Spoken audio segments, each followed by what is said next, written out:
Welcome to English Never Give Up podcast. Here's something that might sting a little.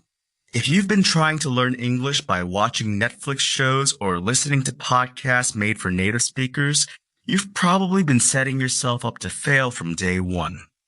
Not because you're not smart enough, not because English is too hard, but because the content you're consuming is operating at a level your brain simply isn't ready to process yet. Today, we're getting into why A1 and A2 listening specifically works, what comprehensible input actually means in practice, and how you can use it to build real, lasting listening skills faster than you'd expect. By the end of this episode, you'll understand exactly why the level of what you listen to matters more than how many hours you put in, and you'll know what to do about it. I've got someone here who has spent a serious amount of time thinking about how beginners actually acquire listening skills. So let's get right into it. Walk me through what we're even talking about when we say A1 and A2. So A1 and A2 come from something called the CEFR, the Common European Framework of Reference for Languages. It's basically the global standard for describing language ability.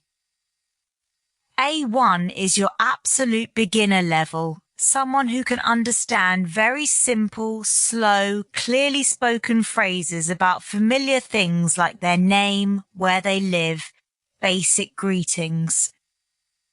A2 is the next step up, what's called elementary. You can understand sentences about immediate, everyday topics like shopping, your neighborhood, your daily routine.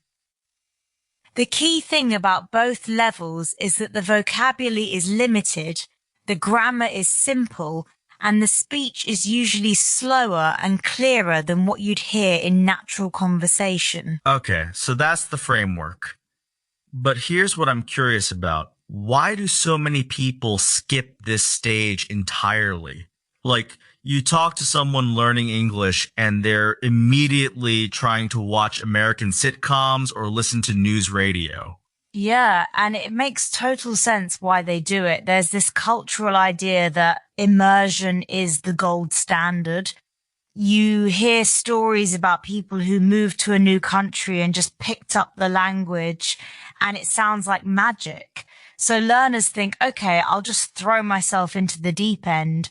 But what those stories leave out is that immersion works when you already have enough of a foundation to make sense of what you're hearing. Without that foundation, you're not really immersing, you're just drowning in noise. Drowning in noise. That's a really vivid way to put it. And it's not just uncomfortable, it's actually counterproductive. When you can't understand what you're hearing, your brain doesn't have anything to latch onto. You're not acquiring the language, you're just experiencing frustration. And over time, that frustration becomes associated with the language itself, which is the last thing you want when you're trying to build a daily habit. So there's a real psychological cost to pitching yourself at the wrong level. Absolutely. And this connects to one of the most influential ideas in language acquisition research, the Comprehensible Input hypothesis. The basic idea is that we acquire language when we understand messages that are just slightly above our current level. Not way above, not at our exact level, just a little bit beyond. Researchers sometimes call this I+1, where I is your current level. The A1 to A2 range is exactly that sweet spot for someone who's just starting out. Wait, so the argument is that listening to stuff that's a little bit hard, but not too hard, is actually the mechanism of learning? It's not just practice, it's the actual engine? That's exactly it. When you understand most of what you're hearing, let's say 80 to 90%, your brain can use the context to figure out the remaining 10 to 20%. That process of figuring it out is where acquisition happens. You're not just memorizing words, you're building an intuitive sense of how the language works. But if you understand less than that, there's not enough context to work with, and the whole system breaks down. Okay, I want to push back on something though, because I think a lot of people's gut reaction to this isn't listening to easy content just boring? Like, if everything is simple and slow, where's the engagement? That's a fair challenge, and I think it comes from a misunderstanding of what A1, A2 content actually is. It's not dumbed down content, it's strategically calibrated content. The topics can be genuinely interesting. You can talk about travel, food, relationships, daily life, all at a level that's accessible. The simplicity is in the language structure, not in the subject matter. And honestly, there's something really satisfying about understanding something fully. That feeling of comprehension is its own kind of engagement. That's a distinction I hadn't really thought about. Simple language, interesting topic. Right. And it matters a lot for motivation. If you already know something about the topic, say you love cooking and you're listening to a simple English conversation about recipes, your brain is doing less work to understand the context, which means more cognitive resources are available to actually process the language. That's a real advantage. So choosing topics you already know something about is actually a strategy, not just a preference. Exactly. It's one of the most underrated techniques for beginners. When the content is familiar in terms of subject matter, you're essentially giving your brain a scaffold to hang the new language on. You're not trying to understand the topic and the language at the same time. You already understand the topic, so all your attention goes to the language. Let's talk about what this actually looks like in practice. Like, someone sitting down to do their English listening practice today, what does a good A1, A2 session actually involve? So there are a few things that consistently show up as effective. First, slow speech. Natural English is fast. Native speakers connect words, drop sounds, use contractions constantly. A1, A2 content is deliberately paced so that each word is clear and distinct. That's not a crutch. That's a necessary starting point for your ear to even begin recognizing the sounds of the language. And I imagine that speed is something that gradually increases as you level up. Exactly. It's a progression. But you can't rush it. The second technique is repetition. Listening to the same audio multiple times. The first time, you're just getting the gist. The second time, you're catching words you missed. By the third or fourth time, you're starting to notice patterns in how sentences are constructed. Each pass through the same material gives you something new. That's interesting because I think most people feel like listening to the same thing again is somehow cheating or lazy. It's actually the opposite of lazy. It's one of the most efficient things you can do. Your brain needs repeated exposure to consolidate new language patterns. One pass-through is rarely enough for anything to stick. Musicians practice the same piece dozens of times. Athletes drill the same movements over and over. Language learning is no different. Okay, what else? You mentioned transcripts earlier. Yeah, using a transcript alongside the audio is really powerful, especially at the A1, A2 level.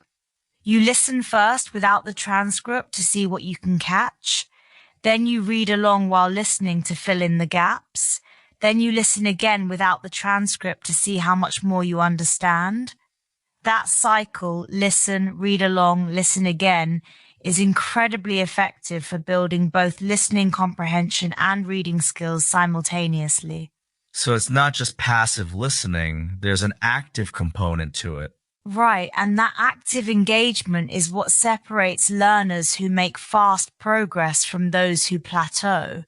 Passive listening has its place, like having English audio on in the background, but it's not where the real acquisition happens. The real work is when you're paying close attention, noticing what you understand and what you don't, and actively trying to close that gap. Let me ask you about vocabulary because I think a lot of beginners feel overwhelmed by how many words there are in English. Like, where do you even start? This is actually one of the most encouraging things about starting at A1, A2. The most common words in English, the high-frequency vocabulary, cover an enormous percentage of everyday speech. You don't need to know every word in the dictionary to understand most conversations. A relatively small core vocabulary gets you surprisingly far, and A1, A2 content is built around exactly those high-frequency words. So you're not trying to learn everything, you're learning the words that show up constantly. Exactly. And because those words appear so frequently in A1, A2 content, you're getting repeated exposure to them naturally, in context, which is far more effective than trying to memorize vocabulary lists in isolation. Context is everything for retention. When you hear a word used in a real sentence, in a real situation, it sticks in a way that a flashcard just can't replicate. That makes a lot of sense. Context over memorization. And it's not just vocabulary. Listening at the right level also builds grammar intuition. You start to feel when something sounds right or wrong, even before you can explain the rule. That intuition is actually more useful in real conversation than knowing the grammar rules explicitly, because in a real conversation, you don't have time to think through rules. You need to respond instantly. Oh, that's a really interesting point. Grammar as a feeling rather than a set of rules. Native speakers don't consciously apply grammar rules when they talk. They just know what sounds right. And that knowing comes from years of exposure. For learners, A1, A2 listening is the beginning of building that same intuition. It's slow at first, but it compounds over time. Let's talk about the confidence piece because I think this is something that doesn't get enough attention. What happens psychologically when a learner actually understands what they're hearing?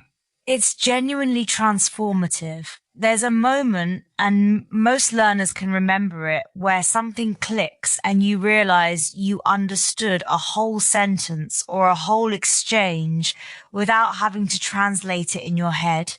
That moment feels incredible. And it's not just a nice feeling, it's motivating in a very practical way. It makes you want to keep going. It makes the next session feel less like a chore and more like something you're actually good at. And I imagine the opposite is also true. If you're constantly failing to understand, that's demotivating in a really deep way. It is, and this is why the level of your input matters so much beyond just the linguistic mechanics. If every listening session leaves you feeling confused and defeated, you're going to stop doing it. And the learner who stops is the learner who doesn't improve. Consistency is everything in language learning, and comprehensible input at the right level is what makes consistency possible. So it's almost like a feedback loop. Understanding leads to motivation. Motivation leads to more practice. More practice leads to better understanding. That's exactly it. And it's a positive feedback loop, which is rare in language learning because so much of the early experience can feel negative. Getting the input level right is how you break into that positive cycle early, before most learners would expect to feel any momentum. I want to bring up something that I think is worth addressing. The idea that children learn language differently than adults. Because sometimes people use that as an argument that adults can't really acquire language the same way. What's your take on that? It's a real difference, but it's often overstated. Children do have some advantages. They're not self-conscious, they're not afraid of making mistakes, and they have enormous amounts of time for exposure. But adults have advantages too. They can understand explanations, they can use context more efficiently, and they already have a fully developed cognitive system to work with. The key thing children do that adults often skip is spending a long time just listening before they try to produce language. That listening phase is crucial, and A1, A2 listening is essentially recreating that phase for adult learners. So adults are actually skipping a step that children naturally go through. Right. Children spend years absorbing language before they're expected to produce it fluently. Adults tend to want to speak from day one, which is understandable. Speaking feels like the goal. But the listening foundation has to come first. You can't output what you haven't input. You can't output what you haven't input. That's going on a poster somewhere. Ha! Feel free. And it really does capture the core principle. The more high-quality, comprehensible listening you do at the right level, the more raw material your brain has to work with when it comes time to speak or write. The output is only as good as the input that preceded it. Let me ask about something practical. How do you know when you're ready to move from A1 to A2 or from A2 to B1? Like, what's the signal? The clearest signal is when your current level starts to feel easy. Not just manageable, but genuinely easy. When you're understanding 90% or more of what you hear without much effort, that's when you know you're ready to step up. Some learners try to rush this transition because they feel like staying at A1 or A2 is somehow beneath them. But that ease is actually the goal. It means the language is becoming automatic, which is exactly what you want. So feeling comfortable isn't a sign that you're not working hard enough. It's a sign that you're succeeding. Exactly. And that's a mindset shift that a lot of learners need to make. We're conditioned to think that learning has to be hard to be effective. But in language acquisition, comfort at your current level is progress. It means the language is being internalized. The challenge comes naturally as you move up. What about pronunciation? Because I think a lot of beginners worry about their accent or about not sounding right. Does A1, A2 listening help with that? It does, actually, in a way that's often overlooked. When you listen to a lot of clear, well-paced English at the A1, A2 level, you're training your ear to recognize the sounds of the language, the rhythm, the stress patterns, the way words connect. That ear training is the foundation of good pronunciation. You can't reproduce sounds you've never really heard. So the more you listen, the more accurately your brain maps what English actually sounds like, and that mapping eventually influences how you speak. So listening is actually pronunciation practice in disguise. In a very real sense, yes. The technical term is phonological awareness, your ability to perceive and distinguish the sounds of a language, and it develops through listening. Beginners who do a lot of A1, A2 listening tend to develop better pronunciation than those who jump straight to speaking without that listening foundation, because their ear is more calibrated. That's genuinely surprising to me. I would have assumed speaking practice was the main driver of pronunciation improvement. Speaking practice is important, but it's downstream of listening. You need to hear the target sounds clearly and repeatedly before you can reliably produce them. It's like trying to draw something you've never seen. You need the visual input before the motor output can be accurate. Let's talk about what kinds of content actually work well for A1, A2 listening. Because I think people know they should be listening at this level, but they're not always sure what to look for. The best A1, A2 content has a few characteristics. The speech is clear and deliberate, not artificially robotic, but paced so that each word is distinguishable. The vocabulary is high frequency and common. The topics are everyday and relatable, things like introductions, daily routines, shopping, weather, family. And ideally, there's a transcript or subtitles available so you can use that read-along technique we talked about. And I imagine the format matters too. Like a dialogue between two people is probably more useful than a monologue. Dialogues are great because they expose you to the natural back and forth of conversation, the way questions are asked and answered, the way people respond to each other, the rhythm of real interaction. That's ultimately what most learners are working toward, being able to have a conversation. So content that models that structure is particularly valuable. What about the role of consistency? Like, how often should someone be doing this kind of listening practice? Consistency beats intensity every time in language learning. 20 minutes of focused A1, A2 listening every day will produce better results than 2 hours on a Saturday. The reason is that language acquisition is largely a memory process, and memory consolidates during sleep and rest. Daily practice means daily consolidation. You're essentially giving your brain a new deposit of language every day, and it processes and stores that overnight. So the daily habit is more important than the total hours. Much more important. And this is actually good news for busy people. You don't need to carve out huge blocks of time.